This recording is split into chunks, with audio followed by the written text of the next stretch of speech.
Hi everyone, it's Eddie at Eddie Makes Art, and welcome to the video hop for March 2023, hashtag makerscreativecollab, and it's hosted by PM Artist Studio. Be sure to check out the other videos in this hop. All links to the rest of the videos in the hop will be listed in the description box below the video. This is my newest junk journal I created for this project, which is titled hashtag Dreamweaver. And I used many basic items you can find around your house or in your craft room to build this junk journal from scratch. I constructed the book cover using cardboard, and I cut them down, and then I used packing material. So I used that on top of the cardboard to give it a little more softness, a little more. And the front and the back covers, they each measure 9 by 6 in inches, and that's the typical size book that I make because it allows, it'll fit easily a 8.5 by 11 inch sheet of paper. And the spine is also constructed from the cardboard, and I made this particular spine 2 inches wide, and that affords me space to have 4 signatures in the book. And they're held together with packing tape, but you could also use masking tape or even duct tape. I then glued down this soft packing material on the outside of the book and then covered it in a cotton woven button-down shirt I was going to donate. I kept all of my edges as natural as possible because I didn't want the book to look like it was made by a machine. I think the imperfections are what make a junk journal unique. And I used some leftover scrapbook paper to create covers for each signature and pockets throughout. And organic is the way I would describe my process in creating this junk journal or any junk journal. Because I try not to get bogged down on making everything perfectly straight and even and, all lined up. Of course, I do measure some things because I want things to fit on pages, and I want the book, the book cover should be measured because that is, what's holding everything together. So you want to make sure that that's measured out. I even added some metal book corners to the front and the back. The 4 signatures that I've included in the book are made up of various kinds of papers, including coffee dyed paper, book pages from old books, music sheets, and even some of my own artwork. I like to include pages with different textures and sizes to create visual and tactile interest. If you check out the books and magazines you already have in your home, you'll be amazed at what you find that you can use in your junk journal. Look in your junk drawer, look through your junk mail. There's a lot of possibilities there.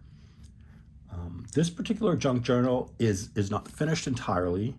It can sometimes take me about a month to finish a book. I started this book about 2 weeks ago. So let's go ahead and take a look at some of the pages to see what I've put together. Now, to begin with, I'll show you the spine. Very simple. Got some buttons I glued on there, and this is the stitching from the signatures. A little flag decal I had. I glued that on there. And then this, if you're wondering, this is not sewn in, it's woven in. Get it? It's woven in through there, but it's the shirt collar. I used the shirt collar to make the book closure. Kept the button, and bam, all you do is that. Now you see how thick this book is, right? But with the closure, it holds itself pretty well. On the cover, I just took one of my photographs from a couple of springs ago, and I glued it behind this window and put a little coconut wood button, or it's from a necklace actually that I took apart because it didn't fit anymore. So I glued that on there.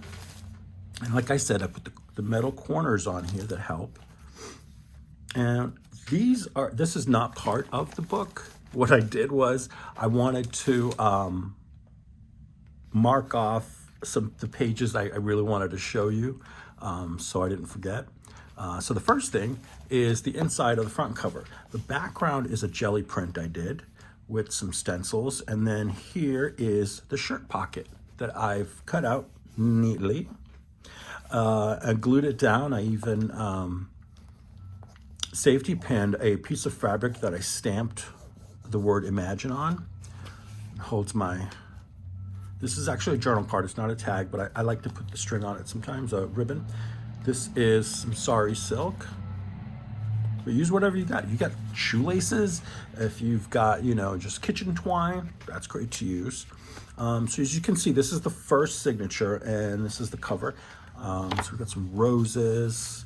This is one of my painted papers that I've painted and then stamped, and I even splotched some coffee dye on there. And this is what I was talking about is printables. This was actually a book page I received as part of a antique papers collection, and it was a very brittle piece of newspaper. So what I did is I scanned it onto my computer and then printed it out and roughed up the edges and inked them. Okay, so I got a full page, so the other side is going to be the other side of this page. And then over here, I've stenciled in some roses. These are Carrie the Crafter's roses, and I did some stenciling there, left some room for journaling. We've got a little pocket, a corner tuck here that I made with one of my gel prints, and some more stenciling to match that side. And some more, little pocket. There's a magazine page. And then we have, here is a gel print as the corner pocket. And then the back is, the paper is, I dyed it with a distress ink in like a pink, and then stenciled over in black. So this is all, my own stuff. It's just plain copy paper. And we have a tall envelope, fit nicely in there, and just a fun old postcard I got at the thrift shop. That's another great resource for making junk journals. Painted page, a tag, some French workbook pages. This is from when I was in culinary school, and I took some French, and I have the books. I still have the books, so I used some of that. Some more stenciled pages, and then this is a glassine bag pocket, and basically I stitched it into the book, decorated it. There's some writing paper, and then this is a music paper. This is a full sheet, really big sheet that I folded and made pockets, stuffed them. Another gel print that I made as a side pocket with a journal card inside.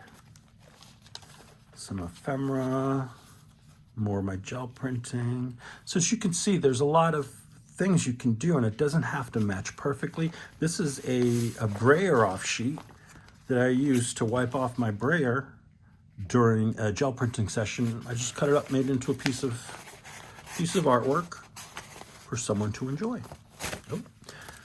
That's going to take a second. Let's move on. And we have more music pages and pockets, and like I said, it's just a little bit of everything. I kept it sort of in a theme.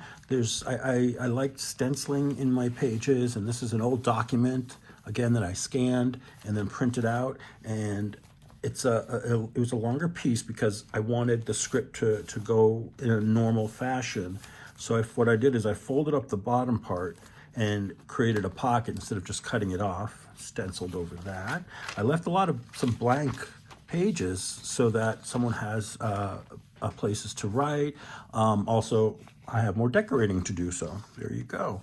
This is an envelope, just glued that in, and you've got a tuck in the back and then the pocket in the front. And let's see here. And these are two tags that I made from watercolors. So I scanned the watercolor paintings, printed them out on cardstock, and added some sari silk and some ink, and made my own tags. So that's another way you can personalize your journals, is using your own artwork. Okay, see there. We have another tall pocket. Today's full of possible. And there's something else. Let's see here. Now this is an example of use what you've got. This was an old, comes from an old composition book that I took apart. Some of it I coffee dyed. Others, what I did was I painted on it with watercolor. You know, so you can have a lot of fun with these. Make it your own, make it fun. Use what you've got. And these make lovely gifts. They also make great, you know, items just for yourself. If you're into journaling and collecting old documents or ephemera, you know, so you see there's all sorts of goodies in here. This is a tall envelope inside the pocket there. And in the back, to end it, we have gel print. I have this little card that I got at a thrift store for probably like 2 cents. But it's beautiful. I got a nice butterfly and flowers. It looks perfect. And then some more of my watercolor I made into a journal card. All right.